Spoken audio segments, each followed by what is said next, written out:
আজকে বিকালবেলায় আপনাদেরকে গৃহী কর্তব্য সম্পর্কে ধর্মদেশনা করার কথা ছিল। তো যে বিষয়টা নিয়ে আমার আজকের আলোচনা ছিল সে পুরো আলোচনাটা করার জন্য সেখান থেকে শুধু একটা বিষয় নিয়ে আমি আলোচনা করব। তো সেটা হচ্ছে ভগবান তথাগত বুদ্ধের সময়কালে বিজ্জি নামক একটা জাতি ছিল। ওরা অত্যন্ত সমৃদ্ধশালী ছিল। ওদের রাজ্যটা দখল করার জন্য রাজা অজাতশত্রু বহুবার তিনি আক্রমণ করেছেন, কিন্তু তাদেরকে পরাস্ত করতে পারে না। বারবার সেই যুদ্ধের মধ্যে সে হেরে যায়।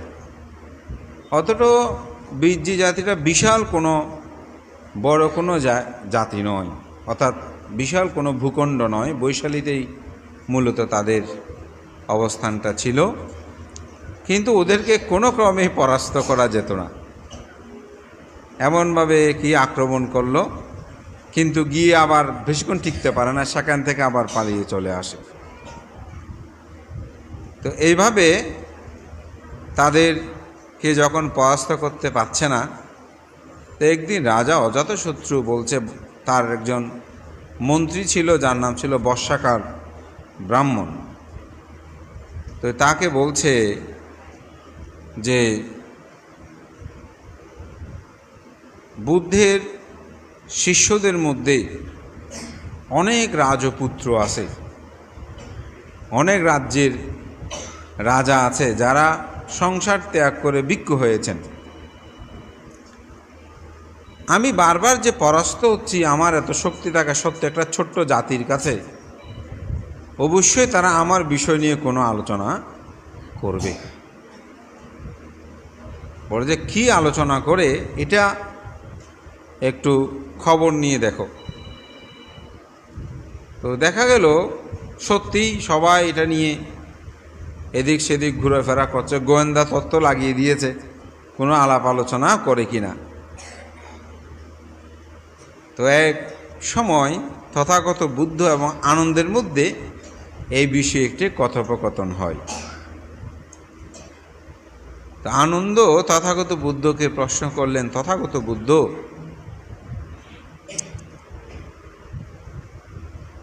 বিজ্জিগণ একটা ছোট ক্ষুদ্র জাতি,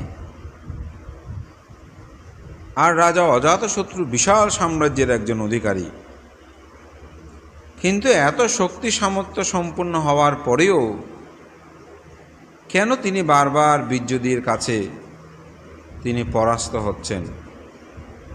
বলতে তার কারণ কি? তখন ভগবান তথাগত বুদ্ধ আনন্দকে উপলক্ষ করে তিনি সেই সময় সে কথাটা বললেন যে, আনন্দ, যতদিন পর্যন্ত এই বিজ্জ জাতি 7টি অপরিহার্য ধর্ম প্রতিপালন করবে, ততদিন তাদেরকে কেউ পরাস্ত করতে পারবে না। তো 7টি অপরিহার্য ধর্ম কি? প্রথম বলছে, যতদিন পর্যন্ত ভিক্ষু ও সাধু সৎপুরুষগণকে দর্শন হতে বিরত থাকবে না, ততদিন পর্যন্ত তাদেরকে কেউ পরাস্ত করতে পারবে না। এটা হচ্ছে প্রথম। তো আনন্দকে জিজ্ঞাসা করছে, আনন্দ, বিজ্জিগণ কি সাধু সৎপুরুষ ভিক্ষু শ্রমণ তাদেরকে দর্শন করতে খুব আগ্রহী হয়? বলে যে হ্যাঁ তথাগত বুদ্ধ, তারা সাধু সৎপুরুষগণকে দর্শন করতে আগ্রহী হয়। যেমন কোনো একজন শীলবান ভিক্ষু এসেছে, আমরা সবাই সেখানে সমবেত হই, বলে যে একজন ভালো ভিক্ষু এসেছেন, তার সাথে একটু দেখা করি। একজন গুণী মানুষ আসলো, উনি খুব পণ্ডিত জ্ঞানী, কি হোক, বলতে তাকে আমরা একটু দর্শন করি। এরকমভাবে সৎ ভালো মানুষকে দেখার জন্য যাদের আগ্রহ বোধ, বলে যে সেই জাতি কখনো পরাস্ত হবে না। দ্বিতীয়ত, সে বর্জিগণ যারা সদ্ধর্ম শ্রবণে উদাসীন হয় না, অর্থাৎ ধর্ম শ্রবণ করার জন্য যাদের মধ্যে কোনো আগ্রহ নেই, সেরকম যদি হয় তাহলে তাদের পরাজয় হবে। যদি আগ্রহ থাকে, অর্থাৎ ধর্ম শ্রবণের প্রতি যদি যাদের আগ্রহ আছে, উদাসীনতা নেই, বলে যে তারা কখনো পরাস্ত হবে না। সদ্ধর্ম শ্রবণ কীরকম? যেমন আজকে আপনারা সবাই এখানে সমবেত হয়েছেন কেন? ধর্ম শ্রবণ করার জন্য। আমাদের একজন উপাসক এসেছে, উনি আমাদের চন্দনাইশ বৌদ্ধ পরিষদের সাধারণ সম্পাদক। আমি উপাসকের নামটা ভুলে গেছি, টিপুবাবু। তো উনি আমাদের চট্টগ্রাম মহানগরে একবারে প্রাণকেন্দ্র, ওখান থেকে এখানে এসেছেন। ওনার স্বস্ত্রী আসছেন শুনলাম, কেন? ধর্ম শ্রবণ করার জন্য। অনেকেই এরকম আসেন। এই যে ধর্ম শ্রবণ করার জন্য আগ্রহ, অনেকের মধ্যে এগুলো থাকে না। ওই যে ধর্ম শ্রবণ করার জন্য যদি আগ্রহ থাকে, উদাসীনতা না হয়, তাহলে তাদেরকে কেউ পরাস্ত করতে পারবে না। বলে যে বিজ্জিগণ কি তারা ধর্ম শ্রবণে উদাসীন? বলে যে না, তারা উদাসীন নয়, তারা ধর্ম শ্রবণে খুবই আগ্রহ প্রকাশ করেন। তারপর তৃতীয়, তারা কি যথাযথভাবে পঞ্চশীল প্রতিপালন করেন?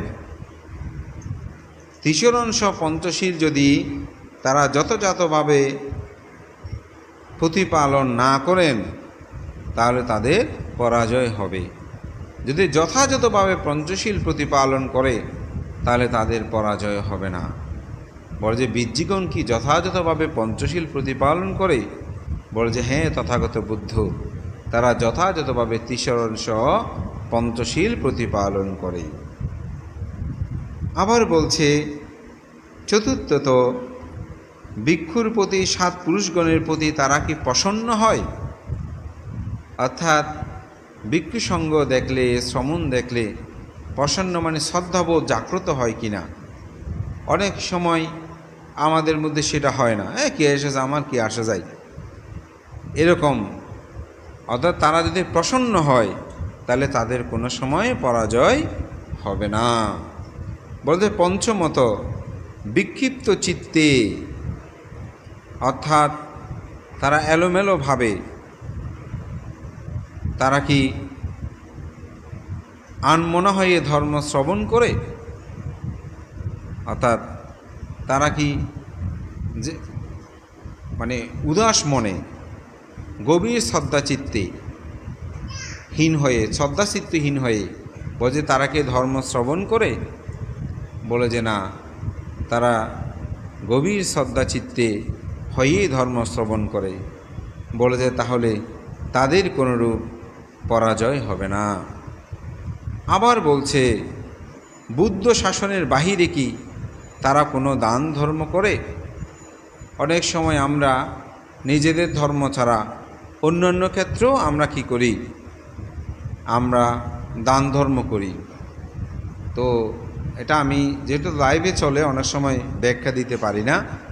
অনেক সময় এখানে মাইক টেক নিয়ে বাজায়, যেখানে আপনার জবাই হয়, সেরকম জায়গায় অনেক সময় অনেকে দান করে। এরকম দান থেকে কি তারা বিরত থাকে কিনা? বলে যে হ্যাঁ, তারা সেখান থেকে বিরত থাকে। বলে তাহলে তাদের কোনোরূপভাবে পরাজয় হবে না। এরপরে বলছে তারা কি পরের দোষে দোষী হয়? অর্থাৎ কেউ একজনে দোষ করলে নিজেও সেই দোষের সাথে একসাথে গা ভাসিয়ে চলে, বলছে সে যখন করেছে আমিও করব। বলে যে না, এগুলো থেকে তারা পরিহার করে জীবন যাপন করে। বলছে তাহলে তাদের পরাজয় হবে না। তারপর বলছে এই সাতটাই হচ্ছে মূলত তাদের জীবনকে রক্ষা করার একটা কবচ। বলছে এইরূপভাবে যদি জীবন যাপন করে, তবে তাহলে তাদের পরাজয় হবে না। তবে আরও 7টি কারণ বুদ্ধ ব্যাখ্যা করেছেন। সেই 7টি কি?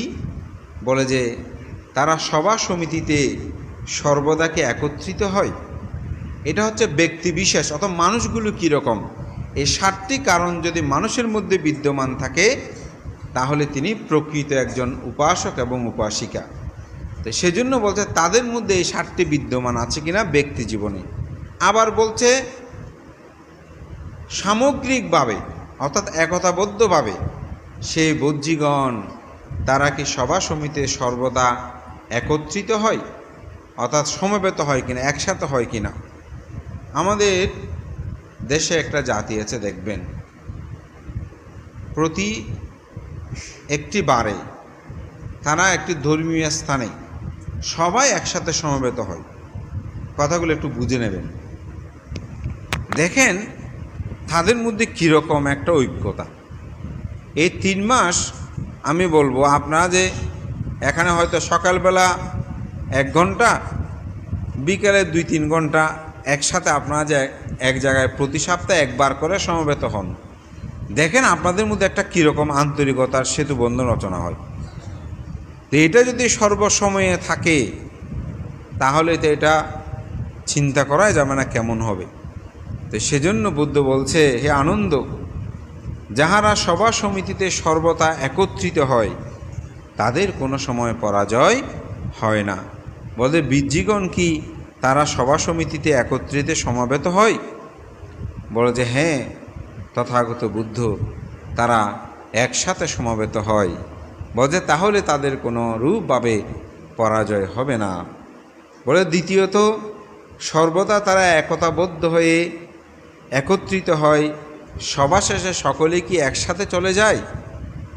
বলে যে হ্যাঁ, তারা সকলেই সমবেত হয় এবং একসাথে তারা সভাস্থল ত্যাগ করে। অনেক সময় সভাস্থলে আপনারা সভা করলেন, 2-4 জন চলে গেল, আর 2-4 জন একসাথে বসে এমনি কথা বললে বলো যে আমরা সবাই সভা শেষ হলো, আমরা চলে আসলাম, কিন্তু ওনারা 2-3 জন কী আবার আলোচনা করতেছে। একটা সন্দেহ কিন্তু মানুষের মধ্যে উৎপন্ন হয়, ওদের সভাস্থল তারা কি একসাথে ত্যাগ করছে কিনা। বলে যে হ্যাঁ, তারা সভাস্থল একসাথে ত্যাগ করছে। বলে যে তাহলে তাদের কোনোরূপভাবে পরাজয় হবে না।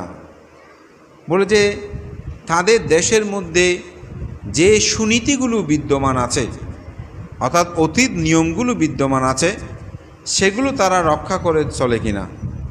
নতুন নতুন কোনো আইন তারা যদি না করে, পুরাতন নিয়মগুলো যদি কুসংস্কার মুক্ত হয় তাহলে সেগুলো যথাযথ যদি থাকে তাহলে সেগুলো তারা যথাযথভাবে প্রতিপালন করে কিনা। বলে যে হ্যাঁ, তারা সেগুলো যথাযথভাবে প্রতিপালন করে। যদি না করে তাহলে তাদের পরাজয় হয়। যেমন একবার আমি ধর্ম পূজা নিয়ে দেশনা করেছিলাম। আমাদের একটা সমাজ সংস্কার নাম দিয়ে ধর্ম পূজাটা বন্ধ করে দিল। কোনটা? যেটা পুরোহিত বলে, তো ধর্ম পূজা এটা বন্ধ করে দিল। তো একটা ঘট দিয়ে ধর্ম পূজাটা শুরু করলো। তা আমি এটা অনেক জায়গায় গিয়ে দেখলাম আসলে জিনিসটা দেখতে কেমন। একটা যদি ধর্ম পুজো হয়, এটার ধর্ম সভাতে কত সুন্দর লাগে। এটা দ্বারা যে সূত্রপাঠ করা যাবে না তা না, কিন্তু এটা আমাদের পূর্ব আচার্যগণ অনেক চিন্তা করে এটা প্রবর্তন করেছেন। সূত্রপাঠের সামনে যখন আপনি ঘট দিয়ে ধর্ম পুজোটা দিয়ে বাতি দিয়ে ধূপকাঠি দিয়ে একটি সুন্দর পরিবেশ রচনা হয়, কেমন লাগে আপনারা বলেন তো? এটার মধ্যে একটা শ্রদ্ধাবোধ জাগ্রত হয়। আমি নিজেও সেটা দেখে সূত্রপাঠ করতেও নিজের মধ্যে একটা আনন্দ লাগে। এই যে নবরত্ন পরিত্রাণ আমরা বলি, 9টা ঘট, 9টা ধর্ম পূজা, 9টা সুতা, 9টা অমুক, আসলে এগুলো ছাড়া কি সূত্রপাঠ হবে না? অবশ্যই হবে। কিন্তু এগুলো যখন দিয়ে একটা সাজানো হয় তখন কিন্তু শ্রোতাগণের মধ্যে একটা শ্রদ্ধাবোধ জাগ্রত হয়, যারা পাঠ করে তাদের মধ্যে একটা শ্রদ্ধাবোধ জাগ্রত হয়। এই যে পুরনো নিয়মগুলো উচ্ছেদ সাধন করে, বলে এরকম উচ্ছেদ সাধন না করে সেগুলো যারা রক্ষা করবে তাদের উন্নতি শ্রীবৃদ্ধি হবে। এরপর চতুর্থত বলছে, যাহারা বুদ্ধগণকে, তার শিষ্যগণকে, সাধুগণকে সর্বদা সম্মান করবে, গৌরব করবে, প্রত্যুত্থান করবে, পরম পূজায় পূজা করবে, তাদের কথা মেনে চলবে, বলে সেই জাতির কখনো পরাজয় হবে না। যেমন কোনো বয়োজ্যেষ্ঠকে দেখলেন, ভিক্ষু সংঘকে দেখলেন, বুদ্ধ, তখন তো বুদ্ধ জীবিত ছিলেন, সেজন্য বুদ্ধের কথা বলছে। ভিক্ষু সংঘকে দেখলেন, তাদেরকে যদি আপনি শ্রদ্ধা করেন, সম্মান করেন, প্রত্যুত্থান করেন, প্রতিপূজা করেন, বলে সেই জাতির কখনো পরাজয় হবে না। গৌরব, শ্রদ্ধা, সম্মান, অনেক সময় সেটা আমরা করি না। কালকে মনে হয় আমাকে আমাদের একজন উপাসক বলছে, ভান্তে, এই সোশ্যাল মিডিয়াগুলোতে দেখতেছি শুধু প্রতিনিয়ত ভিক্ষুদের বিরুদ্ধে লিখতেছে। তো আসলে এটা কিন্তু আমাদের জন্য খুব একটি গ্রহিত কাজ। তাতে আমাদের প্রজন্মগুলো ভিক্ষু সংঘদের প্রতি শ্রদ্ধাবোধটা হারাবে। ভালো মন্দ এটা কিন্তু সব জায়গায় আছে। এখানে যে মানুষগুলো বসে আছে সবাই যে ভালো তা না, খারাপও আছে। কিন্তু আমরা যদি আমাদের ছেলে মেয়েদেরকে প্রতিনিয়ত এই মানুষ খারাপ, ওই মানুষ খারাপ, ওই মানুষ খারাপ এরকম করি, তখন আমাদের সন্তানগণ তাদের আত্মবিশ্বাসটা হারাবে। এখন ভিক্ষুদেরকে নিয়ে যেভাবে শুধু প্রতিনিয়ত গালিমন্দ করা হয়, অমুক করা হয়, সমুক করা হয়, কাউকে বন্য, কাউকে ব্যবসায়ী, কেউ কিছু একটা করলেই শুধু সেটা আমরা বলি, খারাপটাকে আপনি বলেন, কিন্তু এভাবে ঢালাওভাবে এবং প্রতিনিয়ত ভিক্ষুদের বিরুদ্ধে কুরুচিপূর্ণ শব্দ এবং তাদেরকে খারাপভাবে যখন আপনি বলবেন, তখন কিন্তু প্রজন্ম ভালো ভিক্ষুদেরকেও নিন্দা করবে, তখন তাদের মধ্যে অকুশল সৃষ্টি হবে। একটা উদাহরণ আছে জাতকের মধ্যে, আমি কয়েকবার দেশনায় সেটা বলেছি, যে এক বনের মধ্যে 500 হাতি বাস করত। সে 500 হাতির একজন প্রধান ছিল। তো তারা এক বন থেকে আরেক বনে গিয়ে প্রত্যেক দিন সেখানে তাদের আহার সংগ্রহ করত। তো যাওয়ার পথে একজন ভিক্ষু সেই গাছতলে বসে ধ্যান করত। তো হাতিগুলো যাওয়ার সময় ভান্তেটাকে দেখে আঁটু ভেঙে শুন্ডু নিচে করে, মাথা নিচে করে তাকে বন্দনা করত। এভাবে বন্দনা করে করে প্রত্যেক দিন যেত।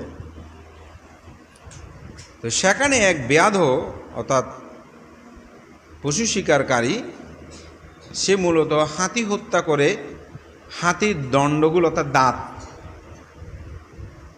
নিয়ে সেগুলো বেচা বিক্রি করে তার জীবন জীবিকা নির্বাহ করত। তো সেই বনে তিনি প্রবেশ করলেন। প্রবেশ করে দেখতে পেল যে একজন ভিক্ষু সে ভাবনা, অর্থাৎ গাছতলে বসে থাকে, তার পাশ দিয়ে এই 500 হাতি একসাথে যায়। যাওয়ার সময় মাথা নিচু করে হাঁটু ভেঙে তাকে বন্দনা করে। তো সে চিন্তা করতেছে, খুব ভালো তো, এখন আমি তো প্রত্যেক দিন দৌড়তে দৌড়তে অনেক কষ্ট করে কোনো ক্রমে একটা হাতি শিকার করেই, তাও সবসময় পারি না, কিন্তু আমি যদি এরকম কাপড় পরিধান করি, অর্থাৎ গেরুয়া বসন পরিধান করি, আমি যদি এরকম ওনার মতো বসে থাকি, তাহলে ওরা সবাই আমাকে নমস্কার করবে। এই নমস্কার করার সময় আমি বন্দি করে ফেলব। তো সে মুন্ডুকো মস্তক হয়ে ওই পথ দিয়ে আরও একটু দূরে গিয়ে, বানতেও যেটা আসলে শিলবান ভিক্ষু সাধক তার ওখানে নয়, তার চেয়ে আরও অনেক দূরে গিয়ে ঠিক একই পথে সে সেখানে একদম চোখ টোক বন্ধ করে ধ্যানের মতো বসে থাকে। তো যাওয়ার সময় সে গন্তে থাকে, সন্ধ্যায় যখন ফিরে যায় 1, 2 এভাবে গন্তে থাকে। গন্তে গন্তে সর্বশেষ যেটা, অর্থাৎ 500 জন শেষে, সেটাকে সে জাল নিক্ষেপ করত, নিক্ষেপ করে তাকে ধরে ফেলত, ধরে তাকে হত্যা করে তার দাঁতগুলো নিয়ে মাংসগুলো অন্যত্র ফেলে দিত। এখন 500 জনের যিনি প্রধান, তিনি তো সামনে দিয়ে হেঁটে যেতেন। দিন দিন দেখতে পেল তার সঙ্গীদের সংখ্যা কমে যাচ্ছে। তখন সে চিন্তা করছে, আমরা তো একসাথে এখানে বিচরণ করি, আগে তো কখনোই এরকম হয় নাই, কিন্তু দিন দিন দেখতে পাচ্ছি এক একটা আমার সঙ্গী অর্থাৎ হাতি কমে যাচ্ছে, তার কারণ কি? তার মধ্যে একটা মনে সন্দেহ আসলো। ওই যে শিকারী বেয়াদব সেই কাপড় পরিধান করেছে, তার প্রতি একটা সন্দেহ আসলো। এটা স্বাভাবিক, আমাদের দায়ক দায়িকা যারা আছেন, কোনো ভিক্ষু যদি সে ব্যতিক্রম, আজকে না হোক কালকে না হোক, একটা না একটা সময় কিন্তু মনে একটা সন্দেহ কিন্তু উৎপন্ন হয়েই যায়। তো তার মনে একটা সন্দেহ উৎপন্ন হলো, বলে যে উনি বোধহয় আমাদেরকে হত্যা করতেছে কিনা। তো একদিন তিনি কি করলেন, খুব সতর্কভাবে সবাইকে আগে দিলেন, তিনি একদম সর্বশেষে গমন করলেন। সর্বশেষে যেহেতু গমন করছেন, ঠিক সেই জাল নিক্ষেপ করেছে হাতিটাকে ধরার জন্য, ঠিক মাথা নিচু করেছে, শুন্ডু নিচু করেছে, ঠিক সে সময় জাল নিক্ষেপ, যেহেতু সে সতর্ক ছিল, জাল নিক্ষেপের সাথে সাথে সেটা ধরে ফেলল। ধরে জোরে টান দিল, তার হাত থেকে সে হাতি শিকারের যে কলা কৌশলের যন্ত্র বা জাল, সেটা ছুটে গেল। তখন সে দ্রুত গাছের মধ্যে উপরে উঠতে শুরু করলো। তো হাতি চিন্তা করছে, ও এটাই তো আমাদেরকে এই পর্যন্ত শেষ করতেছে। তো অপরদেরকে ডাকবে গাছটা যাতে ভেঙে তাকে নামানো যায়। আবার চিন্তা করছে, এখন যদি আমি হুঙ্কার দিই, ডাক দিই, তাহলে সামনে যারা একেবারে চলে গিয়েছে তারা সবাই ফিরে আসবে, ফিরে এসে এই গাছটা ভাঙবে, ঠিক ভেঙে তাকে নামাবে। কিন্তু সেই তো খারাপ, কিন্তু আরেকজন ভাঙতে যদিকে বসে আছে সেই তো খারাপ না, কিন্তু একে মারতে দেখে ভালো যারা আছে তাদেরকেও মারতে শুরু করবে।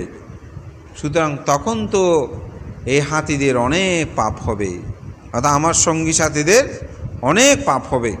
না, আমি সতর্ক করব, কিন্তু আমি ডাক দেব না, তাকে হত্যা করব না। এখানে কিন্তু একটা দর্শন আছে। তো দুর্ভাগ্য ওই বেয়াধব, যেহেতু এই শিবর সম্পর্কে তার অভিজ্ঞতা নাই, সেটা গায়ে কোনো রকমে জড়িয়ে পড়েছে। এটা গায়ে নিয়ে উপরে উঠতে গিয়ে হঠাৎ কাপড়টা তার মাথার মধ্যে পেঁচে যায়। পেঁচে গিয়ে সে ঢাল ধরতে গিয়ে, ওখানে গাছে অনেক সময় মরা ঢাল থাকে না, সেরকম মরা ঢালের মধ্যে ধরে ফেলছে, উঠে গেছে। সে মরা ঢাল ভেঙে পড়ে মৃত্যুবরণ করলো উপরে, একদম গাছের উপর থেকে, এবং মহা অবিচি নরকের মধ্যে উৎপন্নতা আপনা আপনিতে তার কর্মফল সে ভোগ করেছে, এবং মৃত্যুর পরে সে মহা অবিচি নরকের মধ্যে উৎপন্ন হলো। সে হস্তিগণের প্রধান হচ্ছে আমাদের গৌতম বুদ্ধ তার বোধিসত্ত্ব জীবনে, আর এই বেয়াদ হচ্ছে দেবদত্ত। তো বুদ্ধ বলছেন যে জন্মান্তরে সে আমার ক্ষতি করার জন্য চেষ্টা করেছিল, কিন্তু তার কর্ম বিপাক তাকে ফলভোগ করতে হয়েছে। তা আমি এটাই বলবো যে আমাদের সেরকম সচেতন হওয়া দরকার। আমি একবার সেটা জামাল খানের ওখানে, তো এক উপাসকের বাসায় আমি গিয়েছি। তো পেপারে একজন ভিক্ষু সম্পর্কে ফটিকছড়িতে একটা ঘটনা হলো, এটা নিয়ে পেপারে এসেছে। তো ওনাদের ছেলে মেয়ে এগুলো তখন ছোট। এই এবার সেদিন ফোন করলো ওর বাবা, বলছে মানতে আমার মেয়ে ডাক্তারি পাস করেছে। আমি একেবারে ছোটোবেলায় তাদেরকে দেখেছি, তো এখন অনেক বড় হয়েছে, ডাক্তারি পড়ে। তো ওর মাসও বসে, দেখি পঞ্চশীল নেবে, ওনার ছেলে মেয়ে ওরা ছোট ছোট, তখন বোধহয় 8, 9 বা 5 পড়ে, ছেলেটা 8 পড়ে মনে হয় এই ধরনের। তো বলেছে মানতে একটা প্রসঙ্গ বলতে চাচ্ছিলাম। আমি বললাম যে কি? তো ছেলে মেয়ে দুটোকে বলাচ্ছে, তোমরা একটু ভিতরে যাও, আমরা মন্ত্র শুরু করলে ডাকবো। তো আমি চিন্তা করছি কী ব্যাপার, নিজে একটু চিন্তিত হয়ে পড়লাম। তাদেরকে তুলে দিল। তো বলেছে মানতে, এই পেপারের মধ্যে যে এই কথাটা লিখলো, এটা কি ঠিক কেমন? ওখানে একটা ভিক্ষুর বিরুদ্ধে কথাটা লিখেছে। আমার কাছে খুব অবাক লাগলো যে ওনারা দুজন কত সচেতন। তা আমি বুঝতে পেরেছি, তবুও আমি ইচ্ছা করে জিজ্ঞাসা করলাম। তাই তো ওদেরকে তুলে দিলেন যে, যাতে ওদের আমার চিত্তের মধ্যে যেভাবে তাদেরকে আমি উপলব্ধি করেছি সে মুহূর্তে আসলে তারা সেই চেতনায় তাদেরকে চলে যেতে বলেছে কিনা। দেখলাম যে হ্যাঁ ঠিকই, বলে যে ভান্তে ছেলে মেয়েগুলো তো আপনাদের প্রতি শ্রদ্ধাশীল, এখন এই ভান্তের এই কথাটা শুনলে ওদের মধ্যে শ্রদ্ধার পরিহানি হতে পারে, ওরা ভিক্ষুসঙ্গ সম্পর্কে খারাপ ধারণা আসতে পারে, বলতে সেজন্য ভান্তে আমি ওদেরকে একটু ভিতরে ঢুকিয়ে দিয়েছি। আমার কাছে অবাক লাগলো। এটা আমি বলবো পরিবারের মধ্যেই অনেক সময় আপনারাও কী করেন যে একজনের কথা পাড়ার একটা খারাপ মানুষের খারাপ কথাগুলো ছেলে মেয়েদের সামনে তাদের দুর্নাম করেন, মনে করেন যে না আমি ভালো মনে হয় না, এগুলো তাদের মধ্যে ছাপ পড়ে। সেজন্য অনেক বিষয়ে আমাদের সচেতন হওয়াটা কিন্তু দরকার। আমার সেই কথাটা কিন্তু এখনও মনে পড়ে যে ওদের মধ্যে যখন আমাদের আলোচনা শেষ হয় তখন ডাকছে আসো আসো পঞ্চশীল নাও ভান্তে এখন শুরু করবে। এই যে শিক্ষা, অথচ এখন আমরা সোশ্যাল মিডিয়ায় আমরা এগুলো লিখছি, গালিবন্ধ করছি, আজকাল ভান্তার এমন সমুখ এই সেই, এটাতে আপনাদের আমি মনে করি কতটুকু লাভ হচ্ছে, বরঞ্চ সমাজের ক্ষতি হয়। এবং ওখানে আমি নিজেই দেখতেছি অনেকেই লিখতেছে যে এগুলো কিছু সত্য কথা এবং অনেক কথা ওখানে সম্পূর্ণ মিথ্যা। তাহলে মিথ্যার দ্বারা কি তার পাপ হচ্ছে না? প্রয়োজন কি আমরা ভালো কথাগুলো বলি। একজন উপাসক আমাকে দিয়ে প্রশ্ন করে, বানতে মরাতে গেলে আপনারা শুধু এই লোকটা ভালো ছিল, এই লোকটা এমন ছিল, উনি যে খারাপ ছিল এগুলো বলতে পারেন না? তা আমি বললাম, উপাসক এটা আপনি কি বললেন? একটা মানুষের ভালো গুণগুলোই মানুষ বলে, খারাপগুলো বলে না। অনেক যুক্তি, সর্বশেষ যুক্তি দিলাম, আপনি আজকে কী কী খেয়েছেন জিজ্ঞাসা করি, কিন্তু যখন টয়লেট করেছেন সেখানে কী কী খাদ্য চলে গেছে সেই টয়লেটের কথাগুলো বলেন? কেউ জিজ্ঞাসা করে? বলে যে না আমার তো এগুলো কেন জিজ্ঞাসা, ময়লা মলমূত্রের কথা কেউ জিজ্ঞাসা করে? আমি ঠিক খারাপগুলোর কথা কেউ বলতে চায় না, কারণ ওগুলোর দ্বারা ক্ষতি হয়। বরঞ্চ মানুষের ভালো গুণগুলো বলা আমাদের উচিত। তবে ভালো গুণের মধ্যে অতিরিক্ত ঠিক না। যে মানুষটা কোনোদিন অষ্টশীল নেয় নাই, বিহারেও আসে নাই, আমরা অনেক সময় বলি তিনি সবসময় অষ্টশীল নিতেন, আমরা তখন হাসি। তারপর তিনি একেবারে কোনোদিন বিহারেও আসে না, এরকম অনেক মানুষ আছে, তো আমরা তখন হাসি। এই ধরনের না, যেটা সত্য আপনি সত্যটা বলবেন, মিথ্যাটা বলার দরকার না, সত্য যেটা সত্য সত্যই বলবেন। এই জন্য আমি বলবো ভালো গুণগুলো আমরা তো বলতে পারি, বুদ্ধের কত ধর্মপথ আছে সেগুলো আমরা পোস্ট করতে পারি, সেগুলো আমরা লিখতে পারি। হ্যাঁ, যেটা সমাজের প্রয়োজন, যেটা যুক্তিপূর্ণ আপনি সেটা বলেন, কিন্তু সব সময় মানুষের মন্দ দিকগুলো নিয়ে যখন আপনি দেখবেন তখন আমাদের প্রজন্মরা মন্দের প্রতি ধাপমান হবে। এবং আমি মনে করি সেটা আমাদের সকলের উচিত। এবং সপ্তাহ অপরিহার্য ধর্মের মধ্যে আমি যেটা বলছিলাম, সম্মান গৌরব প্রত্যুত্থান করা এটা প্রয়োজন। পঞ্চমত, যাহারা কুলকুমারী এবং স্ত্রীদের প্রতি যথার্থ সম্মান করে কিনা, হে আনন্দ বীর্যিগণ, অর্থাৎ বীর্যিগণ কুলকুমারী যারা আছে, স্ত্রী যারা আছে, তাদেরকে যথাযথভাবে সম্মান করে কিনা। যে জাতি যেমন নারীদেরকে অবজ্ঞা করে, তুচ্ছ করে, বেবিচার করে, তাদেরকে দাসীর মতো করে, সে জাতি কখনো কিন্তু উন্নত হবে না। বলে যে তারা যথার্থ সম্মান করে কিনা, বলে যে হ্যাঁ তারা যথার্থ সম্মান করে, বলে তাহলে তাদের কখনো কোনো সময় পরাজয় হবে না। আমার বলছে গ্রামের মধ্যে বা গ্রামের বাহিরে যেসব চৈত্য আছে অর্থাৎ বিহার আছে, এগুলো সংস্কার করে কিনা। যেমন একটা পুরনো চৈত্য আছে, বিহার আছে, অনেক সময় সেগুলো সংরক্ষণ করে না। অনেক মানুষ আছে গ্রামে, এখন শহরে উঠে গেছে, কিন্তু গ্রামের কোনো খবরাখবর নেয় না। গ্রামের বিহার কেমন আছে, গ্রামের বানতে কীরকম অবস্থা আছে, এগুলোর খবরাখবর নেয় না। তো এটা কিন্তু উচিত, এটা আমাদের শিকড়, আমাদের ঐতিহ্য। আমি মনে করি সেগুলো রক্ষা করাটা আমাদের দরকার।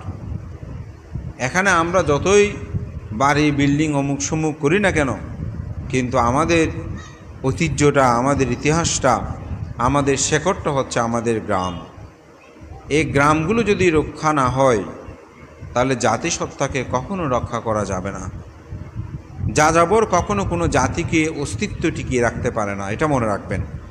তো সেজন্য বলছে পুরনো চৈত্য, পুরনো যে বিহার, এগুলো যেন সংরক্ষণ করে। যেমন আমাদের বিহারিও বলেন এমনি নতুন বিহার নির্মাণ করলে সবাই শ্রদ্ধা দান দেবে, কিন্তু যদি বলি যে একটু রং করতে হবে, এই টাইলসটা ভেঙেছে, এটা এমন সহজে সেখানে কেউ অংশগ্রহণ করতে চায় না। এটা একটা কঠিন ব্যাপার, নতুন একটা করবে বললে দেয়, কিন্তু এটা রক্ষণাবেক্ষণ করার জন্য যদি বলে তখন সেটা অনেক সময় আমাদের, কিন্তু এগুলো রক্ষণাবেক্ষণ করাটা আমাদের উচিত। এরপরে বলছে তারা অরহত এবং শীলবান ভিক্ষুদিগদের ধর্মতভাবে তাদেরকে যথার্থ সম্মান শ্রদ্ধা করে কিনা। ওই যেটা 7 জনের ব্যক্তি বিশেষ বলেছিলেন উপাসক গুণের, ঠিক অনেকটা আসলে এখানে সেরকম হতে তারা যথাযথভাবে সেটা রক্ষণাবেক্ষণ করে কিনা, ভিক্ষুদেরকে যথার্থ সম্মান করে কিনা, তাদেরকে এই যে আমাদের সোয়াইংপত্র আপনারা দেন এগুলো যথার্থ রক্ষা করে কিনা, বলছে করে। বলছে যতদিন তারা এরকম করবে তাদেরকে কেউ পরাস্ত করতে পারবে না। তো বর্ষাকার ব্রাহ্মণের কাছে এই খবরটা, যারা এখন গোয়েন্দা বললে সহজে বুঝবে এড়িয়ে কেমন, তারা গিয়ে বলল, তখন সেটা রাজা অজাতশত্রুর কাছে এই বিষয়ে অবহিত করল যে বীরজিগণ এই 7টি অপরিহানীয় ধর্ম যতদিন রক্ষা করবে, বুদ্ধ বলছেন ততদিন তাদেরকে কেউ পরাজয় করতে পারবে না।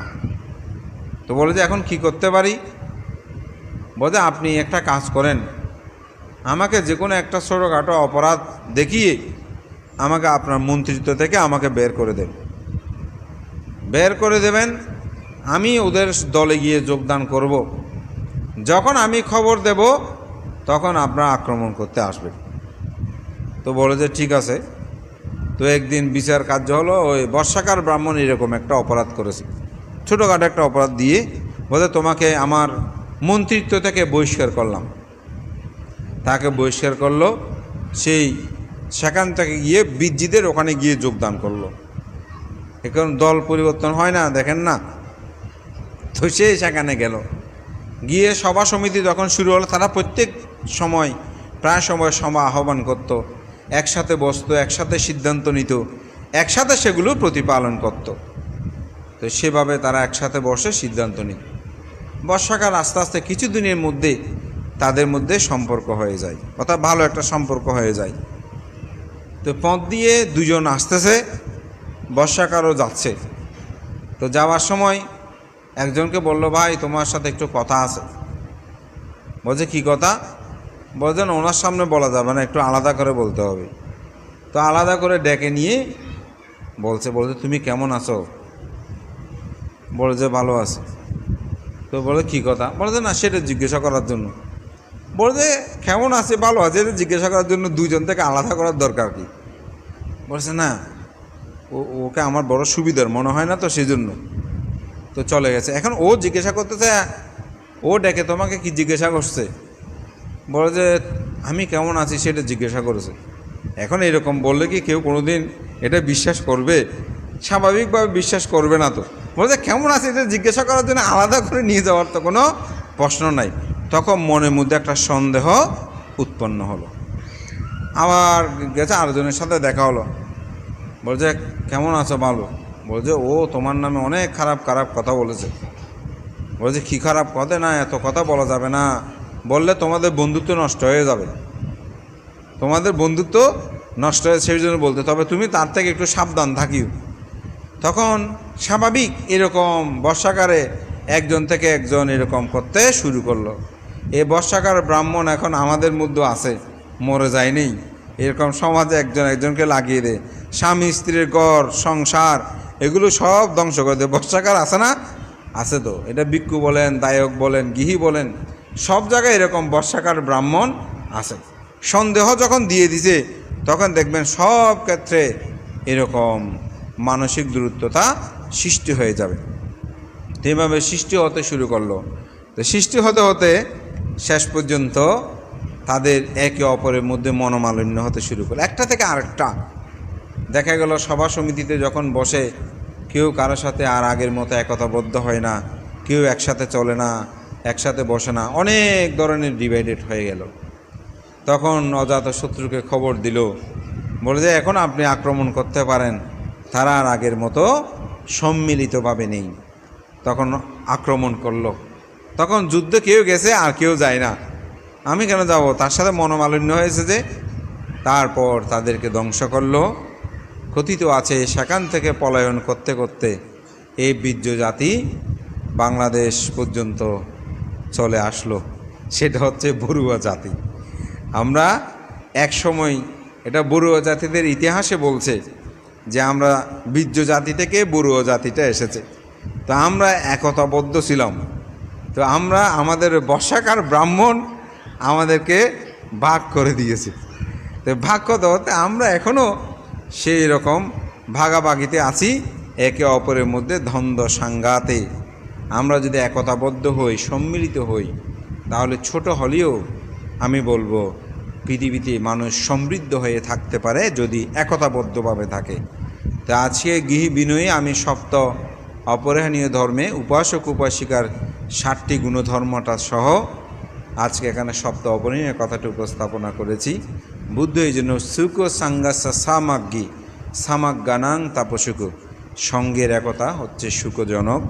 তা আমি বলবো আমাদের মধ্যে যেন সেই একতা, ঐক্যতা এগুলো যেন বিদ্যমান থাকে। আমরা যেন বর্ষাকার ব্রাহ্মণ দ্বারা আমাদের আত্মীয় স্বজন জ্ঞাতি তাদেরকে যেন আমরা দূরে ঠেলে না দিই, একে অপরের মধ্যে দ্বন্দ্ব সাঙ্গাতে যেন লিপ্ত না হই। যে কোনো কিছুতে আমি মনে করি আমরা যেন একতাবদ্ধ থাকি। এই জাতিসত্তাকে আমি বলবো রক্ষা করতে হলে একতাবদ্ধের খুব প্রয়োজন।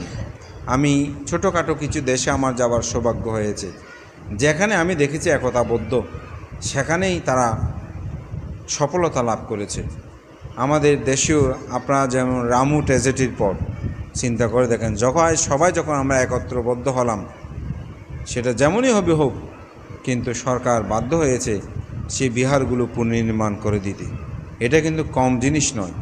আরেকটি সম্প্রদায় টক শোতে ডাইরেক্ট বলে দিয়েছে, বলছে আমাদের অসংখ্য এরকম মন্দির ভেঙেছে, ঘর জ্বালিয়ে দিয়েছে, কোথায়ও এরকম তো সরকার ক্ষতিপূরণ দেয়নি, বৌদ্ধদের কেন দিল? এটা একটা অদ্ভুত ব্যাপার।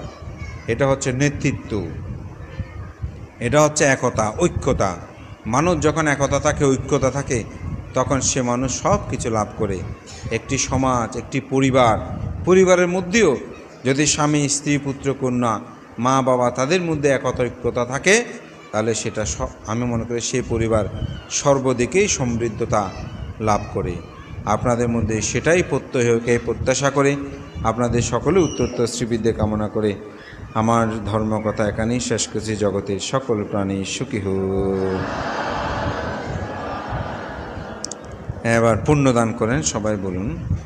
ময়ং ভন্তে সংসারকন্তরো দুঃখাতো মোচনোত্তয়া নিব্বানাং সচ্চীকরণাত্তয়া ইদং মে ইয়াতিনং হোতো সুখেতহন্তো ইয়াতয়ো ইদং মে ইয়াতিনং হোতো সুখেতহন্তো ইয়াতয়ো ইদং মে ইয়াতিনং হোতো সুখেতহন্তো ইয়াতয়ো উন্নমে উদকং বট্টং এতানিন্নং পবত্ততি এবমেবায়িতো দিন্নাং পেতানাং উপকাপতি यतावारी बहापुरा परिपुरन्ते सागरं एवमेवायितो दिन्नां पेतानां उपकपति यतावत्तसायं मे सम्पदां पुण्यसम्पदां सब्बे देवा सब्बे सत्ता सब्बे भूतानुमोदन्तु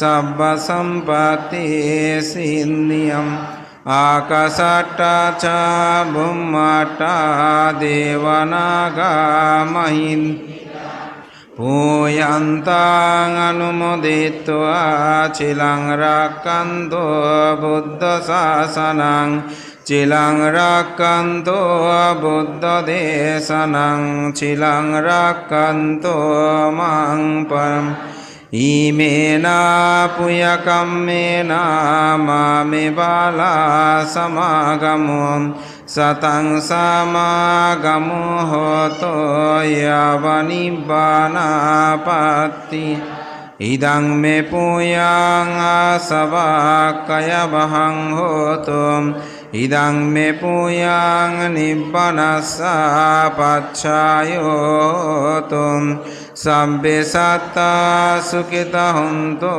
সব্বা দুঃখা বিনাশতো ভাবতো তিষ্ঠন্তু তি